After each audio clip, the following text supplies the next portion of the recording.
Hello, everybody. This is the Cincinnati Herald Podcast. I'm your co host, John Alexander Reese, digital editor of the Cincinnati Herald. And if you don't know, the Cincinnati Herald has been around since 1955 and is the largest African American newspaper in the greater Cincinnati area. And now let me introduce my guest, starting with co host Andrea Carter, our media consultant. How you doing today, Andrea? Fine. How are you doing, John? I am doing just fine. Next, our circulation director, Wade Lacey Sr. How you doing today, Wade? I'm doing fine. It's good to be here. Good, good. Next, I want to introduce our intern, Zoey Becker. How you doing today, Zoey? I'm great. Happy to be here. Excellent. And then I also want to introduce our other intern, Suhana Sinha. How you doing today, Suhana? I'm doing fantastic, John. How are you? I am doing just fine. So let's start with the first story of the day. During both the Thursday, February 18th meeting and the Wednesday, February 24th meeting of City Council, members unanimously passed Councilmember Jan Michelle Lemon Kearney's resolutions to publicly recognize 5 community leaders and 1 organization that have made a tremendous impact on Cincinnati. The 6 Black History Month 2021 honorees are Renee Harris, Pastor Damon Lynch III, Joe Mallory, Dr. Odell Owens, Iris Rowley, and the University of Cincinnati Black Roundtable. Each has worked to better the livelihood of residents by advocating for justice and equality in regard to public health, police reform, and economic empowerment. Andrea, what are your thoughts on this story? I think I thought it was very enlightening. I mean, I always like it when we give flowers to the individuals who have done well in the community.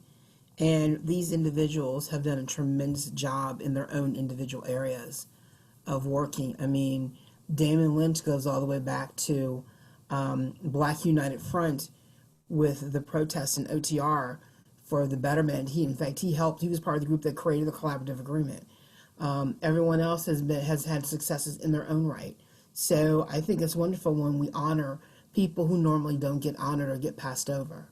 Definitely, definitely. Wade, what are your thoughts on this story? I totally agree with Andrea Carter. This group of people they've been in the fight for a very, very long time. Each of the individuals, if you look back, you probably can go back at least 20 years or more with their service to the community. So I think it's an excellent choice. Definitely.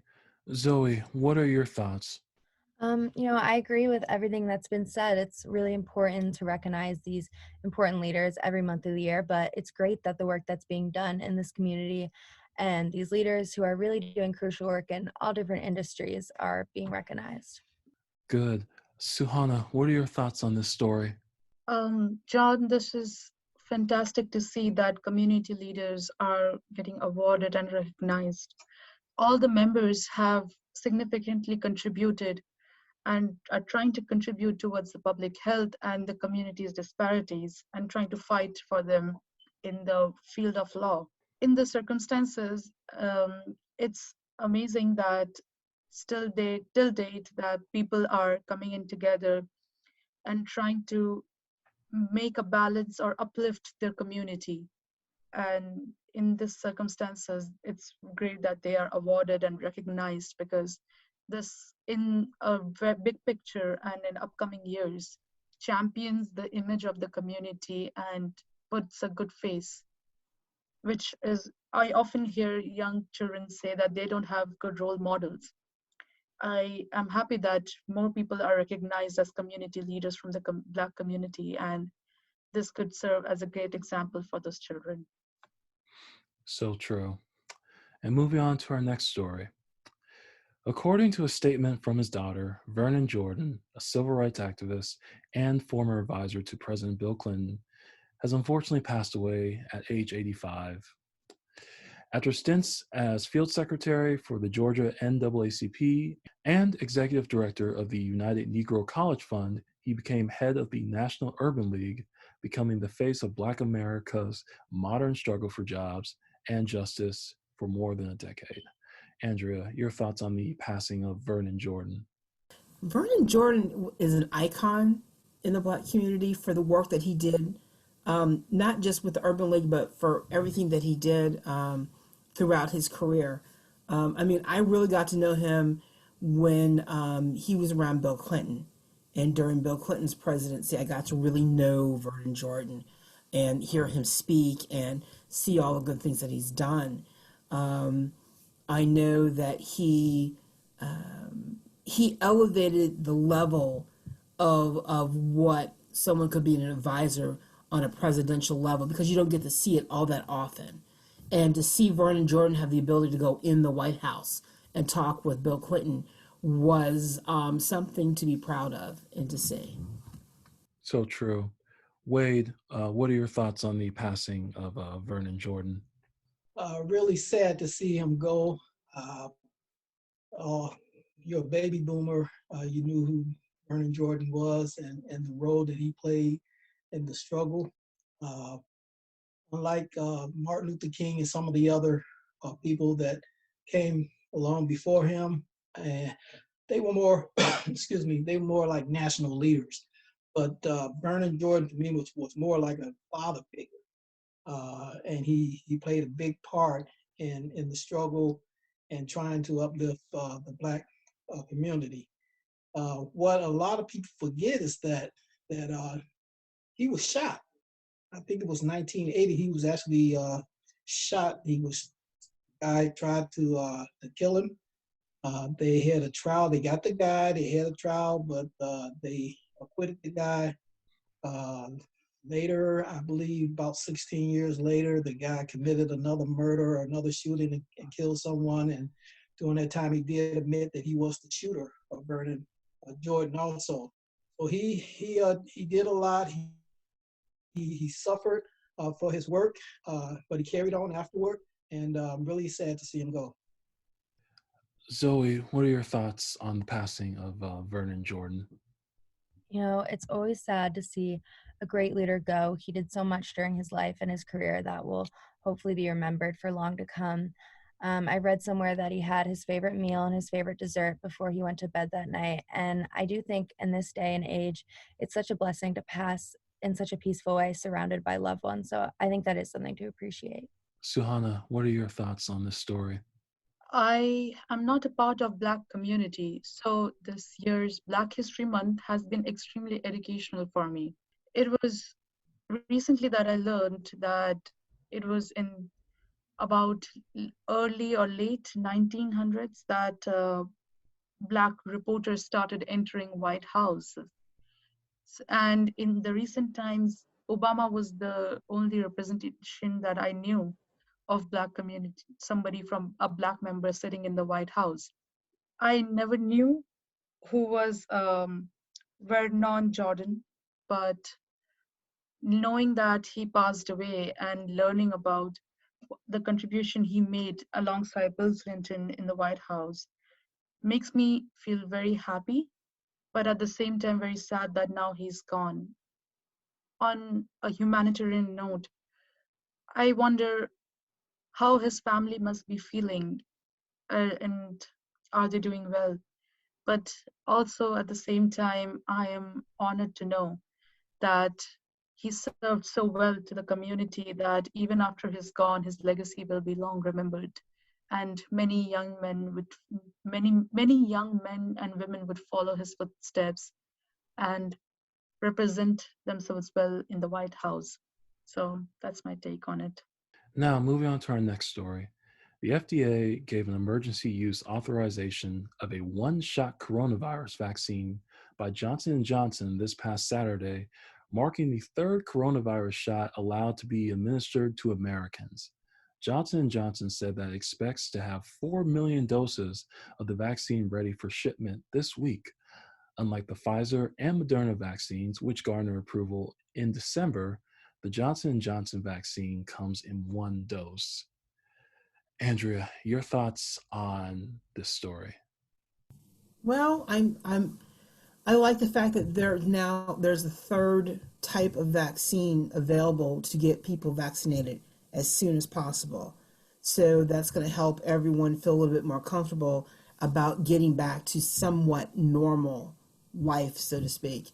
I think it's sort of like it's going to be a different expectations on Johnson Johnson's vaccine, where it's only one shot compared to Pfizer and Moderna, which is two shots. But from what I understand, with Johnson Johnson, you may have to go back each year and get another shot, where with Pfizer and Moderna, it's every 2 years and possibly you just need a booster. So there's differences with everything, but the fact that it's going to get everyone protected faster, I'm all for it. Definitely. Wade, your thoughts? I'm a little concerned. I know everybody's excited about them having another option to go to, but that 75, 77% effectiveness got me really concerned. When they had the polio vaccine, they wouldn't settle for 77%. That's just no brainer. It's not good. The other thing that concerns me now is as we go along more and more, as time passed, they're getting us ready, it seems to me, to start taking these vaccines on a yearly or every other year, whatever the case may be. It seems to be that's what they're putting in our brain right now. I'm concerned. I guess I don't want to say it's a money grab, but it could be. And again, with the Johnson & Johnson, I'm not sold on it. Okay. Zoey, what are your thoughts on the Johnson & Johnson vaccine? Yeah, so my mom actually works for the company. So for the past year, she's been 24/7. Her and her team have been super busy. And I definitely understand a lot of the concern, but Johnson & Johnson, they studied their vaccine after the virus had already mutated, whereas the Pfizer and Moderna vaccines were studied prior to the mutation of the virus. So I definitely do see the benefits to the J&J vaccine. But then again, I'm just excited that another vaccine is available and on the market. Yes, yes. Suhana, what are your thoughts on the Johnson & Johnson vaccine? Agreeing with Zoe, I see there is a benefit of having multiple options for taking your vaccine, and this certainly indicates that there will be enough dosage to provide everybody in the country. But at the same time, I agree with Mr. Wade that I'm not sure about the effectiveness, because the article reads that it has only 66% effectiveness in completely preventing the disease. But I don't think the tests would have been, the vaccination would have been even circulated if it was not completely safe. So understanding the apprehensions of the community and apprehensions of the people and people who are naturally worried about taking vaccines, I think it's a fair opportunity, because the problems we are facing are greater. But at the same time, it's good that we have a vaccination option, and Johnson & Johnson is a very trustworthy community, a very trustworthy company, and they have been functioning for years now. I don't think they will try to release any kind of product which will tarnish their image. So completely relying on goodwill, I think this will just work well. Definitely. And our final news story of the day, which was done in collaboration with WCPO 9, many Black-owned businesses across the country have suffered greatly during the COVID-19 economic crisis.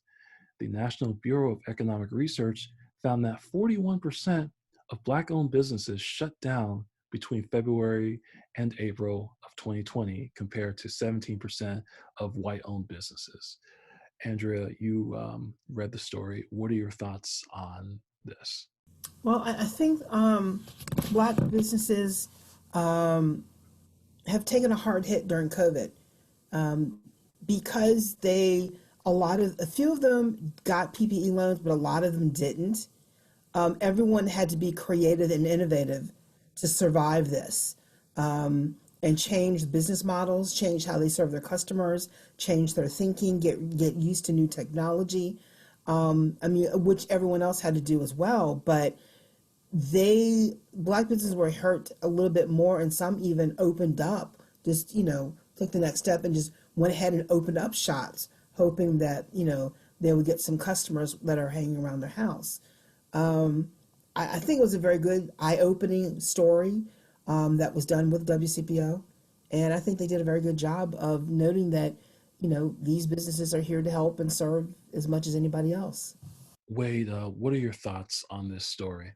It's a great story. Not only did it open a lot of eyes about the struggle that these small companies are going through, but it also gave them some of these companies exposure that they weren't seeing before.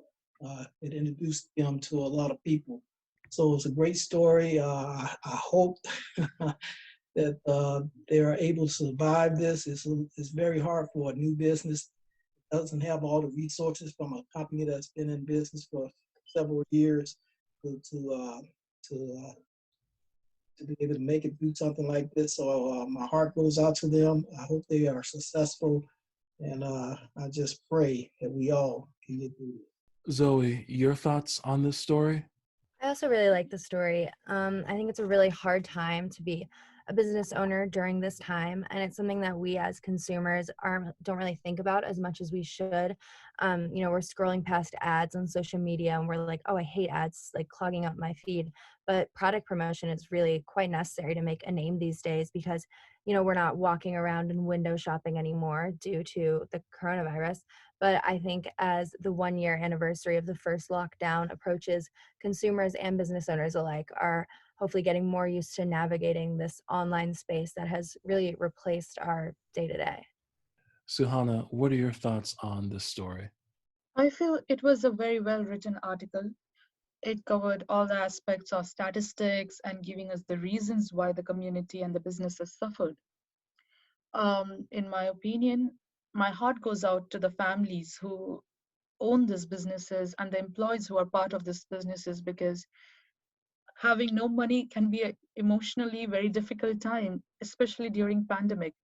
I'm certain that with the vaccines coming in and a year of pandemic, we are getting used to living our lives and the business will eventually resume.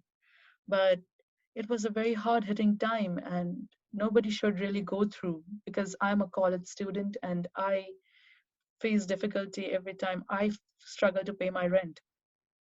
And I could not imagine when you invest your time, energy, and money in creating a business and eventually you have to shut it down because of pandemic, because of low sales, and whatsoever reasons.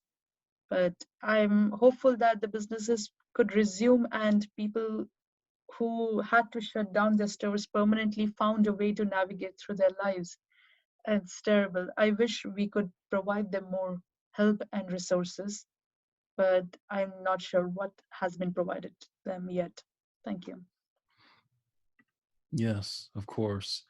And if you want to support all of these Black businesses, we actually have a list of Black businesses on our website, www.thecincinnatiherald.com. Well, I must say, this was a fascinating discussion. I want to thank all of my guests for coming on the show today. Thank you, John. Thank you for having us. Great show. Thanks, John. Thank you, John. No problem at all. And make sure to check out these stories and plenty of other stories on our website at www.thecincinnatiherald.com. And you can also check out our print edition, which is sold at Kroger, UDF, Walgreens, Joseph Beth Booksellers, and at select service stations.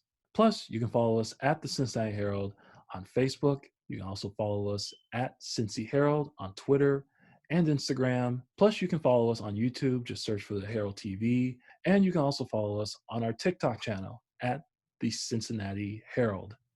And folks, we are still in the pandemic, so make sure to wear a mask, wash your hands, and practice social distancing. I'm John Reese, and this is the Cincinnati Herald Podcast. Have a good day, everyone.